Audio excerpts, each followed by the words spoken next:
Hello and welcome to my channel SK helping hand tutorials worksheet 3 कक्षा 12 अंग्रेजी की। आज हम करेंगे, यहाँ पे आपको क्लॉजेस को जोड़ना है, ऐड करना है और दो वाक्यों को जोड़ करके लिखना है।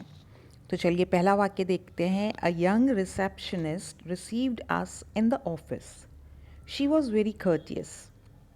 अब देखिए यहाँ पे हम किसकी बात कर रहे हैं, रिसेप्शनिस्ट की बात कर रहे हैं और शी उसी के लिए प्रयोग हुआ है। शी किसके लिए प्रयोग हुआ है, रिसेप्शनिस्ट के लिए। तो पहला जो नियम हमें ध्यान में रखना है, यदि दूसरे वाक्य में प्रथम वाक्य का जो सब्जेक्ट है जिससे हमें इसको जोड़ना है क्लॉज को, यदि हम उसी की बात कर रहे हैं उसके लिए कोई सर्वनाम का प्रयोग हुआ है। सर्वनाम कौन से होते हैं, ही, शी, इट, दे, वी। तो ये जो सर्वनाम है, यदि इस तरीके के शब्द का प्रयोग हुआ है तो वो हमें पुनः दोहराना नहीं है। पहला नियम आप ये ध्यान रखेंगे। तो देखिए किस तरीके से उत्तर हो जाता है, अ यंग रिसेप्शनिस्ट हु। अब जिस व्यक्ति की बात कर रहे हैं ठीक उसके बाद में, वह व्यक्ति है, वस्तु है, ठीक उसके बाद में आपको यहाँ पे क्लॉज वाला शब्द आप जोड़ देंगे जो भी आप कनेक्ट कर रहे हैं। तो व्यक्ति है, रिसेप्शनिस्ट पर्सन होता है, इसीलिए हमने इसके साथ में हु का प्रयोग किया है। बाकी वाक्य उसी तरीके से रह जाता है। देखिए, a young receptionist received us in the office, who, a young receptionist who received us in the office was very courteous.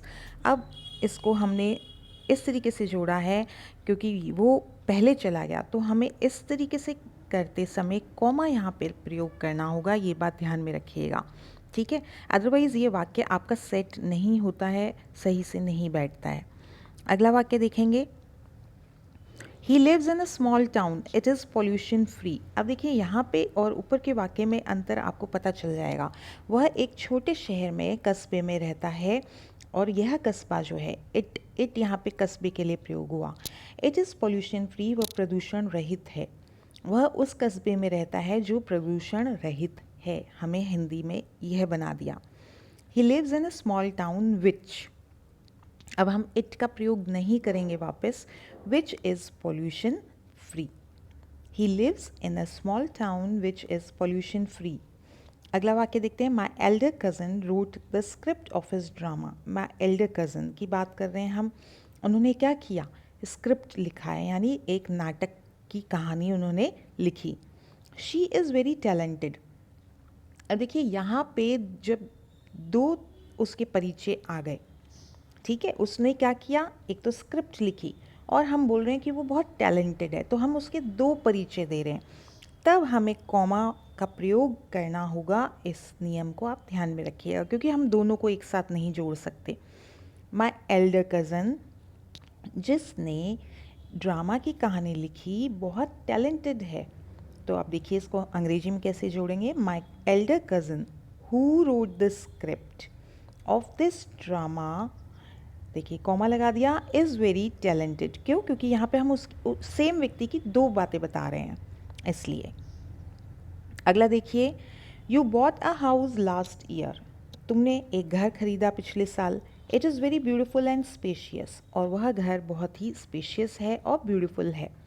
तो हमने फिर से दो विशेषताएं बताई, एक तो घर, ठीक है, जो तुमने लास्ट ईयर खरीदा और वो बहुत ब्यूटिफुल और स्पेशियस है। A house which you bought last year, अब हमें हाउस की बात कर रहे हैं तो हाउस के बाद ही हमें जो है कनेक्टिव हमें प्रयोग करना है। तो हाउस क्या है, नॉन लिविंग थिंग है, वस्तु है, इसलिए हमने यहाँ पे अब हु का प्रयोग नहीं किया, हमने किसका किया, विच का, क्योंकि हम बात किसकी कर रहे हैं, हाउस की, जो कि नॉन लिविंग थिंग है। यू बॉट लास्ट ईयर, अब कॉमा लगा दिया, is very beautiful and spacious. It को देखिए हमने हटा दिया क्योंकि इट यहाँ पे उसी हाउस के लिए प्रयोग हुआ है। अगला वाक्य देखेंगे, everybody praises my sister is a very good orator. Everybody praises my sister who is a very good orator. यहाँ पे हम सिस्टर की बात कर रहे हैं जो कि व्यक्ति है, इसलिए हमने हु का प्रयोग किया है। I want to visit a cafe. I can get the best coffee in the town. I want to visit a cafe.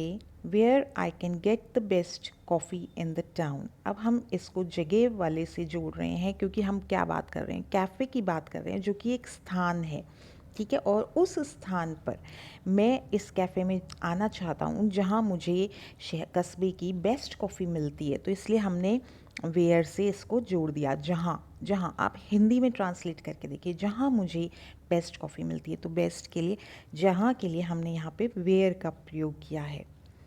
I want to visit a cafe where I can get the best coffee in the town. Next sentence सीखेंगे। A river flows through my village. मेरे गांव से एक नदी बहती है। It is a life line of the village. और यह जो है हमारे गांव की जीवन रेखा है, यानी कि पानी का मुख्य स्रोत है। Life line of the village, नदी कैसे लाइफ लाइन होगी, क्योंकि वो पानी का मुख्य स्रोत है, इसलिए। अब इसको हम कैसे जोड़ेंगे। A river which flows through my village, हमने नदी की पहचान पहले वाक्य में भी दी है कि जो नदी मेरे गांव में बहती है, तो इट यहाँ पे हमने प्रयोग नहीं किया, कॉमा लगा दिया। Is the life line of the village. A mall is a place we can get all kind of things in a single building. अब देखिए यहाँ पे हमने इसके दो परिचय नहीं दिए, हमने सिंगल ही परिचय दिया है। मॉल है, मॉल क्या है, वो स्थान जहाँ पे हमें सब प्रकार की चीज़ें मिल जाती हैं एक ही बिल्डिंग में। A mall is a place, अब देखिए हम प्लेस की बात कर रहे हैं। Mall is a place where, तो हमने इसको वेयर से जोड़ दिया।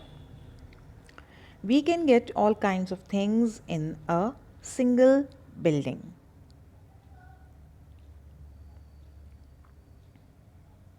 नेक्स्ट वाक्य लेंगे। The car is parked in front of a house. The car is very costly.